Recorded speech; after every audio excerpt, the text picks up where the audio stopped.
sensor to this Arduino Uno board. So how you have to connect? So listen carefully. You have to leave the first 3 pins from this section and apply it directly to it. Like this, you can see it.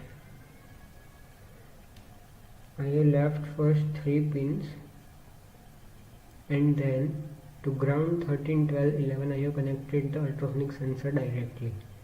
You have to connect it like this. You can see it.